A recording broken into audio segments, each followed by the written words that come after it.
Bonjour et bienvenue sur Film à l'emporter. Aujourd'hui je vais vous parler d'un film intitulé The Boy. Une femme nommée Greta Evans se rend au Royaume-Uni après avoir été embauchée comme nounou par une famille riche. À son arrivée, elle enlève immédiatement ses chaussures et regarde autour d'elle dans le manoir car le propriétaire est absent. Elle est surprise par l'arrivée d'un homme nommé Malcolm. Le jeune homme se trouve être un livreur local. Par la suite, Malcolm invite Greta pour une visite. Peu après, arrive une femme âgée, Madame Elshire, la femme du propriétaire de la maison.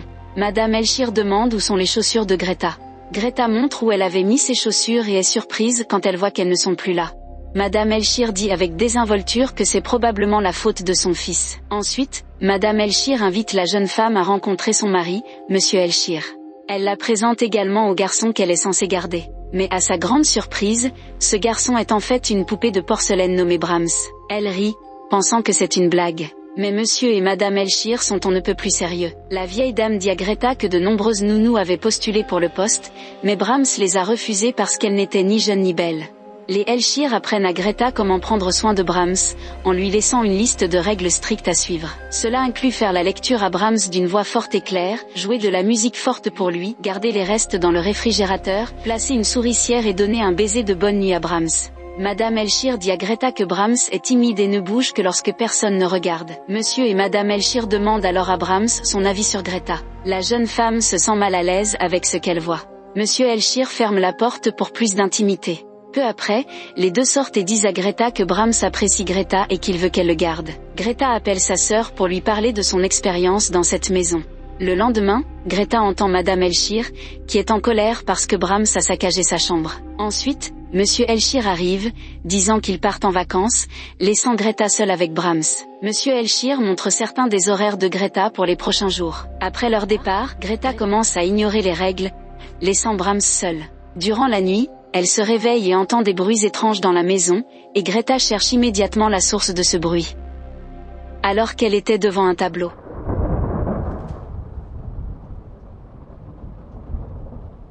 Une main sort d'un mur pour l'étouffer.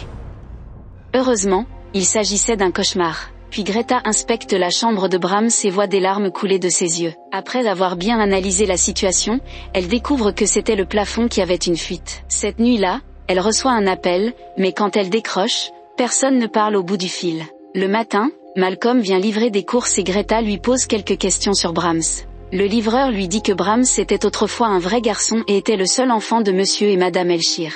Mais un jour, leur maison a pris feu et n'ayant pas réussi à s'échapper à temps, Brahms est mort. La poupée est simplement un mécanisme d'adaptation permettant à la famille de faire face à sa perte. Malcolm lui demande alors un rendez-vous le soir qui vient. Greta est d'accord. Elle se prépare pour le rendez-vous. Alors qu'elle est au téléphone avec sa sœur, Greta voit Brahms qui la fixe, mal à l'aise elle décide de fermer la porte. Cependant elle est surprise de constater que ses cheveux ont été coupés et que sa robe et son collier ont disparu. Greta se précipite alors pour chercher la poupée, elle est attirée au grenier par des bruits étranges. Elle grimpe à l'échelle, et soudain, l'échelle du grenier se ferme toute seule. Greta est enfermée à l'intérieur. Malcolm vient chercher Greta, et la jeune femme crie à l'aide, mais Malcolm ne l'entend pas, et finit par s'en aller. Greta essaie alors de trouver une autre issue. Puis tout d'un coup, une énorme ombre apparaît devant son visage, la choquant, et elle s'évanouit. Le matin, quand Greta se réveille, elle est mystérieusement libérée. Elle explique à Malcolm ce qui s'est passé la nuit dernière. Apparemment l'échelle peut s'ouvrir et se refermer toute seule. Greta interroge à nouveau Malcolm sur Brahms, et il déclare qu'il y a deux rumeurs à propos de la poupée. Il y a des gens dans la ville qui se sentent attristés pour lui car ils se souviennent qu'il était un très gentil garçon, mais d'un autre côté, il y en a d'autres qui prétendent que le garçon était mauvais. Plus tard dans la nuit, Greta appelle à nouveau sa sœur. Sa sœur lui dit que son ex-petit ami violent, nommé Cole, a essayé de savoir où elle se trouve. Greta a un mépris profond pour Cole. Greta a fait une fausse couche après avoir été battue par Cole. Elle se prépare ensuite à se coucher et se brosse les dents. Au moment où elle finit de se laver les dents, elle entend un bruit bizarre provenant de la chambre de Brahms. Elle s'approche, et voit la chambre en désordre avec du papier éparpillé un peu partout. Elle se dirige vers la poupée et redresse sa tête qui est étrangement inclinée, et d'un coup, la tête bouge toute seule. Mais il s'agissait encore d'un cauchemar. Le lendemain, Greta se rend dans la chambre de Brahms et constate que la poupée a changé de position. Il est assis avec son emploi du temps à côté de lui, comme s'il demandait à Greta d'obéir et de tout faire comme indiqué.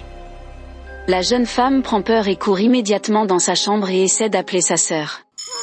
Soudainement, le téléphone sonne. Alors que Greta répond au téléphone, une voix d'enfant se fait entendre lui disant de suivre les règles. Puis une ombre apparaît sous la porte et on peut à nouveau distinguer la voix d'un enfant. Greta se rend à présent compte que la poupée contient bien plus de secrets qu'elle ne l'avait initialement imaginé. La poupée est vivante. Greta ouvre alors la porte et voit un plateau de nourriture rempli de sandwichs que Brahms lui a donné. À ce moment-là, la jeune femme est totalement confuse. Tout laisse penser que Brahms ne veut en fait pas lui faire de mal, il veut juste son attention. Elle appelle alors Malcolm et lui en parle, mais Malcolm ne la prend pas au sérieux.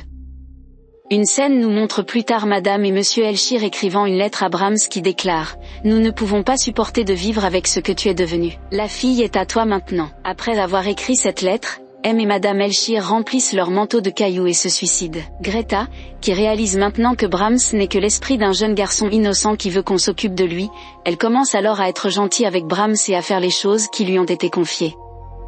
Le lendemain, Malcolm arrive avec une lettre de Madame et Monsieur Elshire. Il invite également Greta à se promener ce soir-là. Cependant, la jeune femme se sent désormais responsable de Brahms et refuse l'invitation. Déçue, Malcolm s'en va. Greta est alors surprise par Brahms, qui peut se déplacer seul. Le jour suivant, Greta demande à Malcolm de venir, pour lui montrer que Brahms est réellement vivant. Au début, elle ne parvient pas à le prouver car la poupée ne bouge que lorsque personne ne la regarde. Alors elle laisse ensuite la poupée seule et finit par bouger. Finalement, Malcolm la croit. Cette nuit-là, Malcolm reste avec Greta. Les deux passent du bon temps ensemble. Mais leur petite fête est stoppée par Brahms, qui est peut-être jaloux. Par la suite, ils discutent tous les deux dans la cuisine.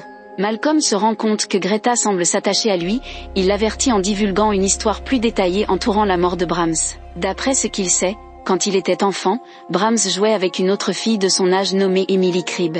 Le 8e anniversaire de Brahms, Emily est allée jouer avec Brahms dans le manoir des Elshire, et n'est jamais revenue. Son corps a ensuite été découvert dans les bois avec son crâne écrasé. Lorsque la police est arrivée au manoir pour interroger le jeune garçon, il était déjà en train de brûler et Brahms a ensuite été retrouvé mort. Avec cela, Malcolm conclut que l'esprit de Brahms, qui réside dans la poupée, pourrait être mauvais. Dans la matinée, l'ex-petit ami violent de Greta, Cole, se présente au manoir, dans l'intention de forcer Greta à rentrer avec lui. Pour garder un œil sur Greta, Malcolm est resté à proximité. La nuit, Greta demande de l'aide à la poupée.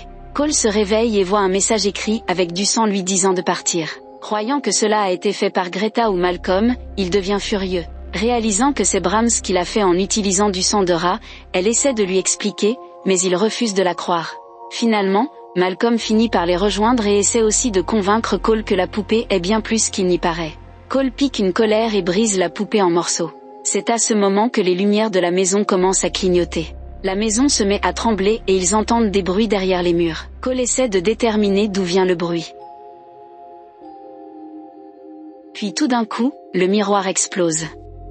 Cole est projeté en arrière. D'un trou derrière le miroir, émerge un homme qui se trouve être le vrai Brahms et avec les années était devenu adulte, portant un masque identique au visage de la poupée. Brahms frappe Cole et le tue. Malcolm et Greta prennent peur et courent pour se mettre en sécurité. Ils découvrent la chambre du vrai Brahms. Là, ils trouvent une poupée fabriquée à partir de la robe de Greta, des cheveux et des bijoux que Greta avait perdus en sortant de la douche. Depuis cette pièce, Brahms a observé Greta pendant tout ce temps. Greta trouve également la lettre d'adieu des Elshire, révélant leur plan de laisser Greta après leur suicide comme compagne pour Brahms. Alors que Brahms les trouve, il assomme Malcolm, menaçant de le tuer si Greta s'en va. La jeune femme parvient à s'échapper de la maison mais revient pour sauver Malcolm. S'armant d'un tournevis, elle invoque les règles et oblige Brahms à aller au lit. Il demande un baiser de bonne nuit. Au moment où il essaie de l'embrasser, elle le poignarde. Brahms essaie de l'étouffer mais elle enfonce le tournevis plus profondément et finit par s'effondrer. Greta sauve Malcolm et il s'échappe de la maison.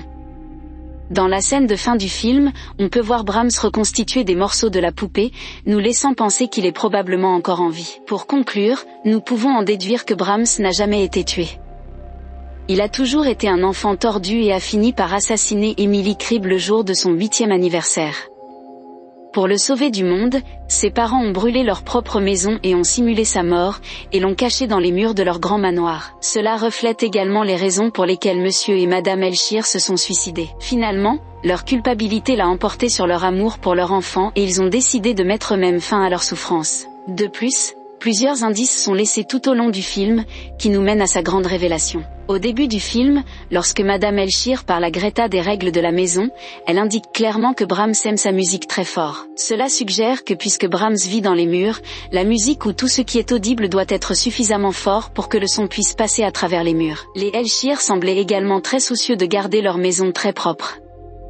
Ils insistent sur la façon dont elle est censée garder les pièges à souris propres afin qu'aucune souris n'entre dans les murs de la maison, là où vit Brahms. Monsieur Elshire lui dit également qu'ils conservent toute leur nourriture non consommée. Madame Elshire explique que Brahms est timide et ne bouge que lorsque personne ne le voit. Cela montre que la poupée n'a jamais vraiment bougé d'elle-même, mais a été déplacée par le vrai Brahms se trouvant dans les murs. Voici mon explication sur le film, The Boy. C'était Film à l'emporter et je vous dis à très bientôt.